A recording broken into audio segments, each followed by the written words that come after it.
What's up, everybody? This is gonna be a follow-up video to the 2.8 Duramax Garrett Powermax turbo that I installed on my truck. This is gonna be just a overall review, kind of a short term, I guess. It's been on there for about 3 weeks now. Sorry I didn't get to this video sooner. I had some family stuff going on. But today I want to talk to you about basically my opinion and some, I guess, 3 week short-term, long-term review of the turbo. Since I installed it, I've put about 1,500 miles on the truck. It's been a good mix of highway and back and forth to work driving. It's about 50-50, honestly. I live in South Georgia, and I've been driving to Jacksonville a couple times in the past couple weeks. So good mix. I'll show you actually. I'll take a video of my dash and show you what kind of miles per gallon I got just driving back and forth to work.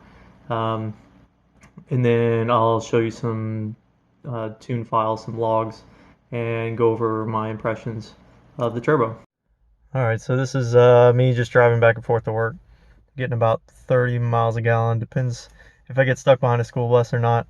I'll lose a couple miles a gallon, but for the most part, this is me just driving it. I'm not flooring it, obviously, but I'm also not like hypermiling it or anything.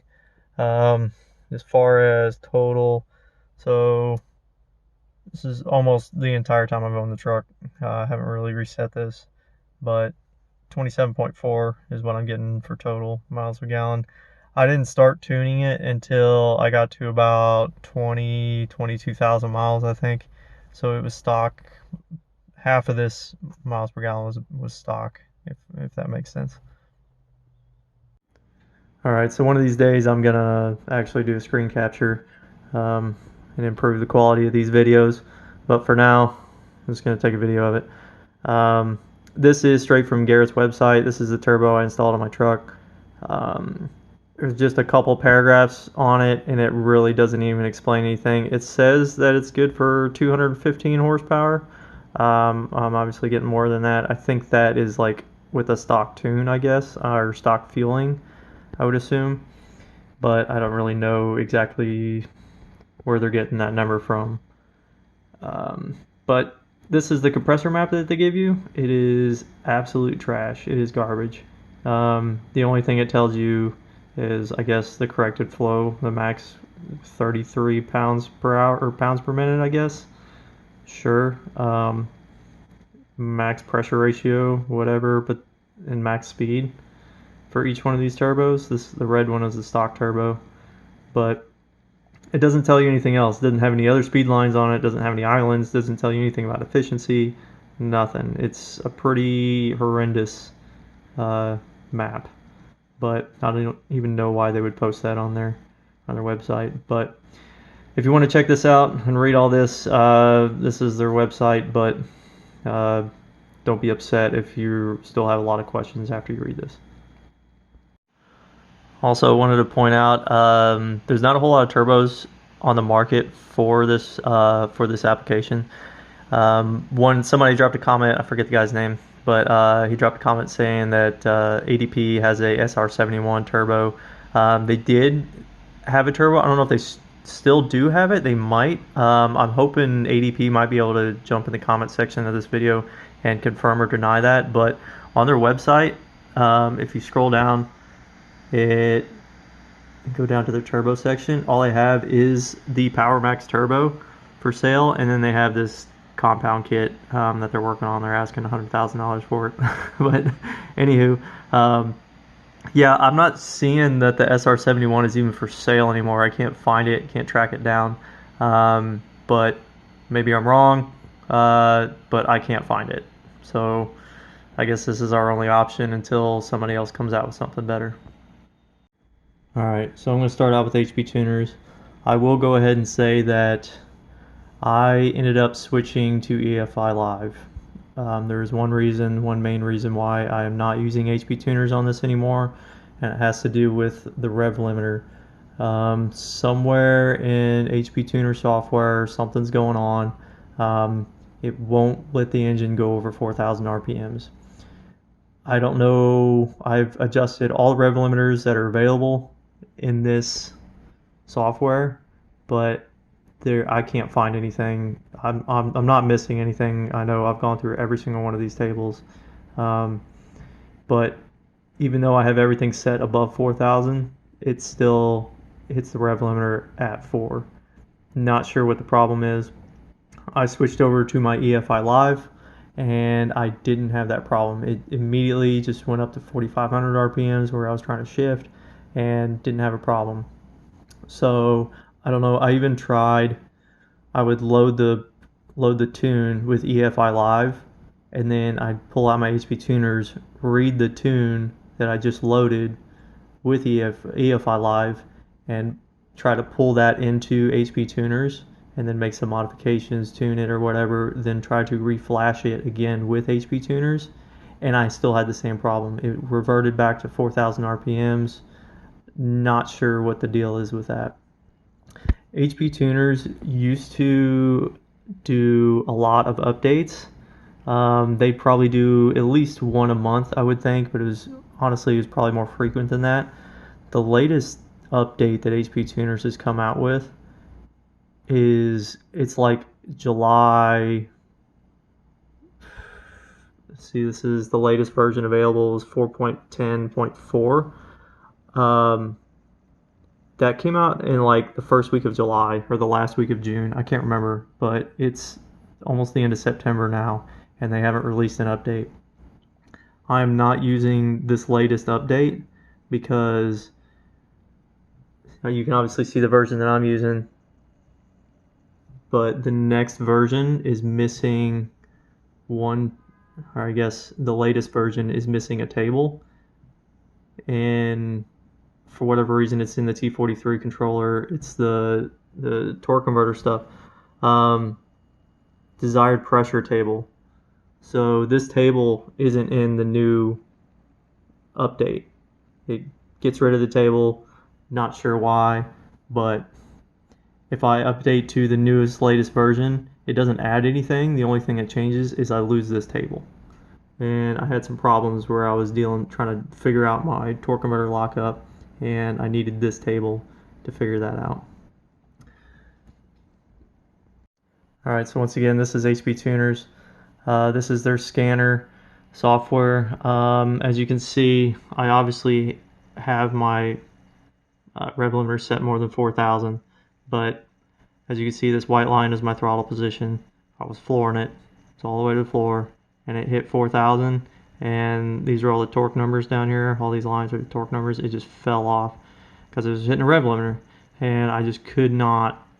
There's no tables out there in HP Tuners that allows you to go over 4,000. I wish maybe in the future, maybe some customer support or the support team at HP Tuners could look into this or figure it out, but super annoying. I have been using HP Tuners since about 2011. Was the first time I started using it, and I've tuned more than one vehicle. I don't do it professionally, and I don't give like advice on how to tune a vehicle because I don't consider myself a professional. I will tune my own vehicles and families and maybe some friends stuff, but really I'm not comfortable with giving out a tune. I'm not trying to blow somebody's stuff up. So but this is I still prefer HP Tuners. I'm more comfortable with it.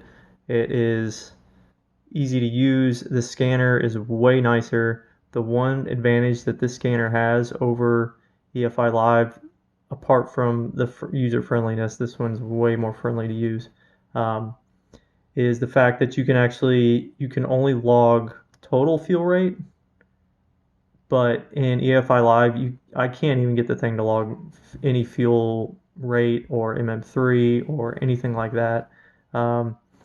As you can see, this yellow line here is the fuel rate line, but it only updates once a second. I've tried adjusting the polling rate, but even then, it'll only update once every second. So it's not even that reliable, but it's better than absolutely nothing like EFI Live gives you.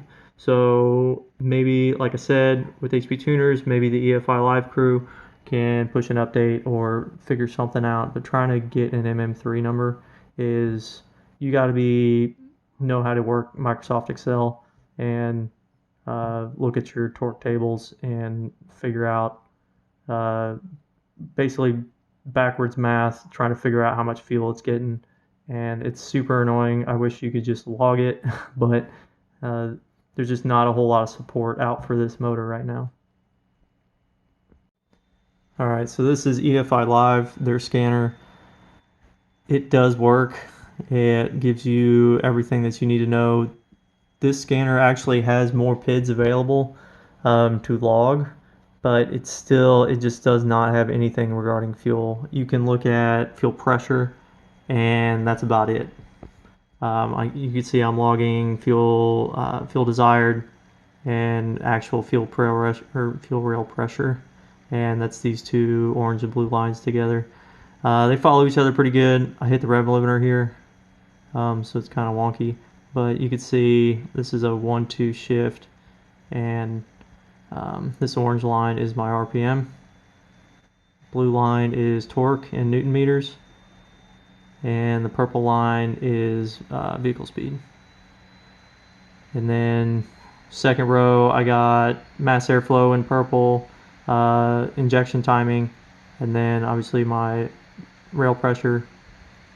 Third row here, I got in orange and purple, I got my map. Orange is map and voltage, and purple is just what it reads. You can see that it flat lines at 255 kPa. The green line is desired boost. I have it set to 310, just trying to make anything. And for whatever reason, EFI Live's capping it out at 255. Not sure why my actual boost gets capped out at 255, but I've started just on this latest run or log. I've started measuring map and voltage just to see what kind of power I'm getting, what kind of voltage I'm getting out of this. I have a 4-bar map sensor in this, so it's definitely capable of going over 255. You can obviously see I'm only getting like 3.6 volts out of my map sensor. It's a 5-volt sensor. 5 volts should be 4-bar. So not sure what's going on there, but it's definitely something in the logger that is preventing that from happening. This bottom row, the green line is turbo vane position. I'm still working on my vane position, trying to get, as you can see here, this purple line, my boost, I'm trying to get it up more, so I need to increase my vane position down low. You see it's only up 42% vane position at that point, so yeah, I need to add some more vane there. Purple line is EGT. It's just a stock EGT sensor. It gets up to about 600. Pretty safe. And then this blue line is intercooler temperature. This is the temperature going into, or basically temperature out of the turbo going into the intercooler. You can see it gets up to 151 C. I have measured, I didn't take it on this log, but I have measured the outlet temperature of the intercooler going into the throttle body on the truck, and it's only like 4 or 5 C over ambient. So I always question whether or not, because the intercoolers on this truck are really small, but I've always questioned if we need a bigger one or how efficient it is. The stock intercooler is pretty good from what I can tell in logging this stuff. It's only a couple degrees over ambient. So I have seen there's a company out there that makes an intercooler for our truck, but they're wanting like $1,100 for it, and I just can't justify spending $1,100 to drop 4 or 5, Celsius.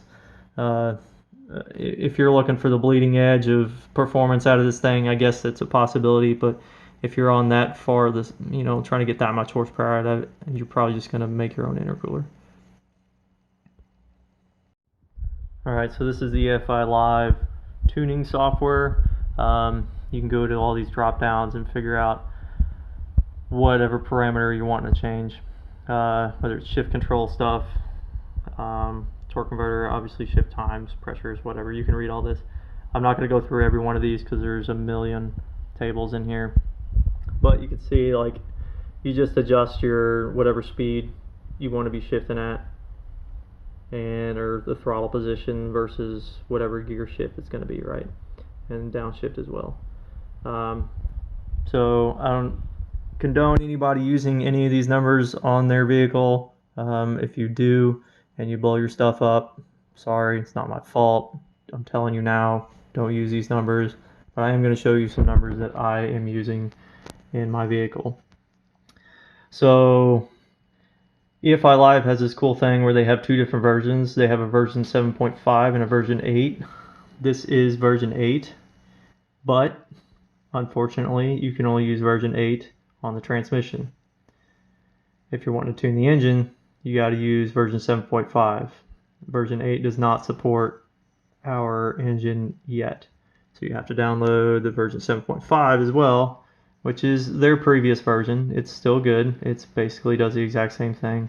It's just not as it's just not newer. Let's just leave it at that. But here's my vane position tables. So as you can see, I just raised this up a little bit. It was at 30. I had this thing flatlined at 30.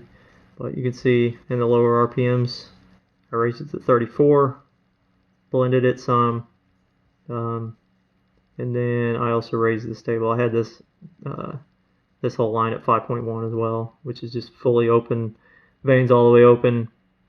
I do that so when I lift off the throttle, say I'm wide open throttle and I'm over here in the map, and I want to lift off the throttle, slow down, the number's going to slam over here and it's going to drop to 5.1 and just open the vanes all the way open, wide open, just to try to get some heat out of the engine. But here's all my drivability numbers. These need some work, I'll say that at the least. I'm not done with it. I'll probably be tuning on this for the next couple months. Like I said, I'm not a professional tuner, so I don't have a dyno or nothing. I just literally just drive it to work, log it, and then come home at the end of the day and look at it and make some adjustments. The next day I'll drive it back to work, log it, do it all over, rinse and repeat, yada yada.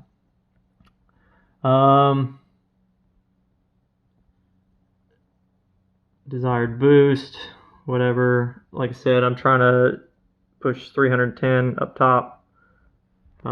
It's not getting that. The gauge stops at 255, but I'm pretty sure it's over 255. It's just the scanner isn't logging it any higher than that.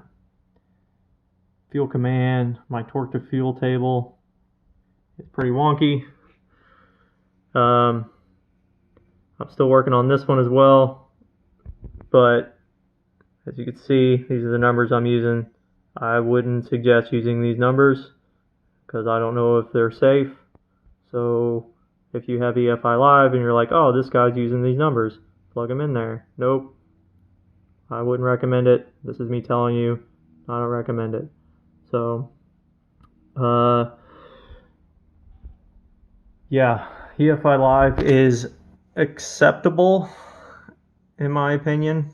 It gets the job done. You can tune it with both HP tuners and this. It works. I have more experience with HP tuners. I prefer that. But EFI Live can get it done too. It just lets you rev it out over 4,000 RPMs, which comes in handy in this turbo application.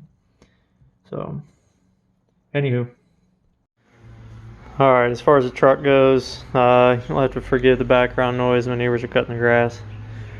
But as far as truck goes, it's pretty standard, I guess. Nothing really to show. It looks exactly the same as it did on the last video. There is one thing I'd like to note. This heat shield, it's a little hot, but I showed you in the last video, this heat shield, it has this little tab piece that comes off of it in the bottom, and you got to bend it to get this thing out of there. When you put it back in, you got to make sure that this is bent in the proper orientation. Otherwise, it's going to vibrate like heck, and it's going to rattle, and you're going to be like, what is that buzzing noise?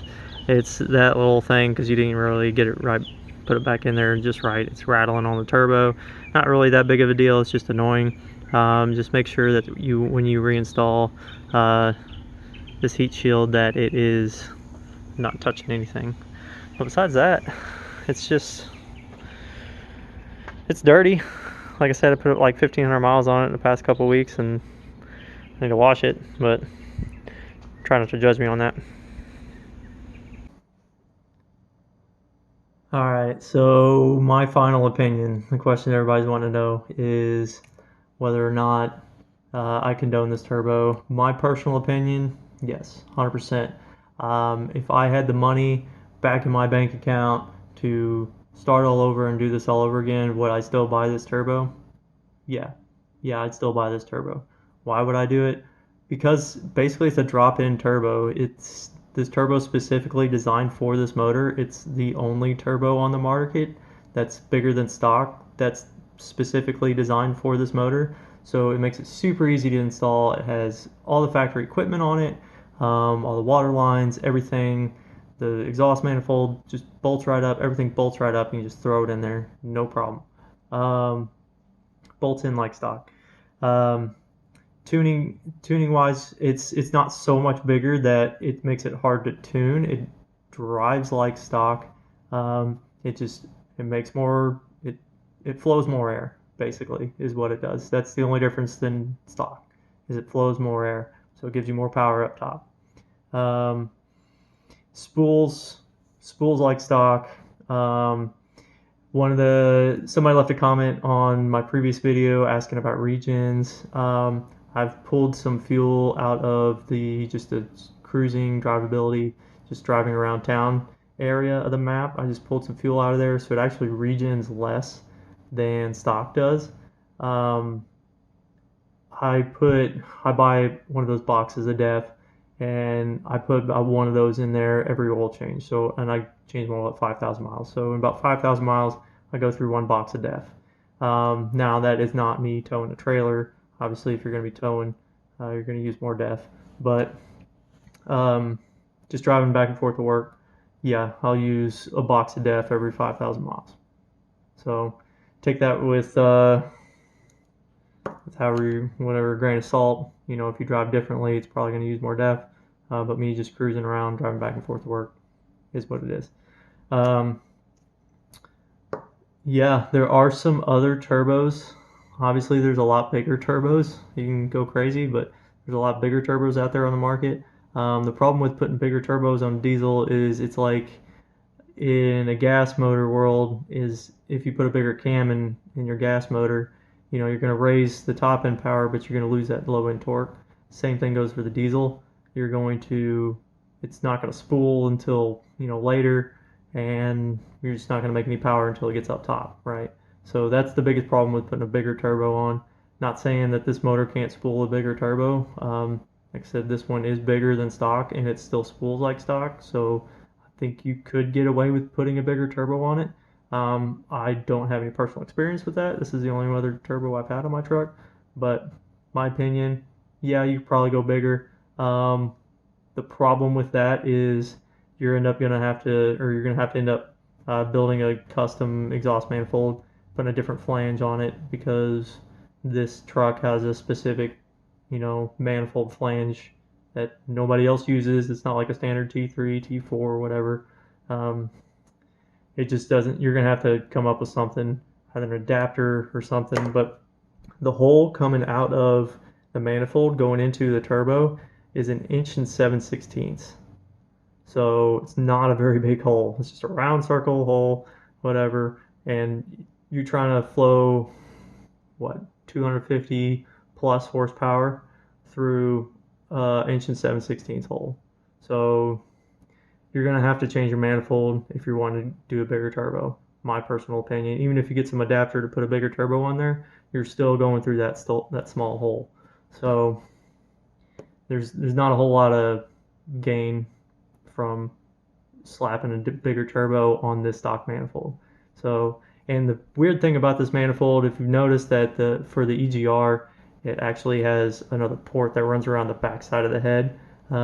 You can look up some pictures of the cylinder head, and the exhaust manifold, but there's a port that runs out the back and goes actually through the head again and crosses over to the intake manifold side, so the EGR can pick up some gas, some exhaust gas, and recirculate it. It's weird, but that's just how they designed it. So to build a new manifold, you would have to somehow integrate that unless you deleted your EGR, which your whole truck would be deleted at that point. But it's kind of funky, but there is a way to do it. You just have to be a decent fabricator, decent welder to make something like that. If you're capable of doing that, then by all means, go ahead, go for it. Post a video on YouTube. I'd love to watch it. But I think that's going to do it for this video. If you guys have any questions, drop them in a comment below. I don't get a whole lot of views. I'm pretty personable. I try to reply to everybody. But yeah, just let me know if you have any questions, or and I'll answer them. But yeah, have a good weekend. Thanks for watching.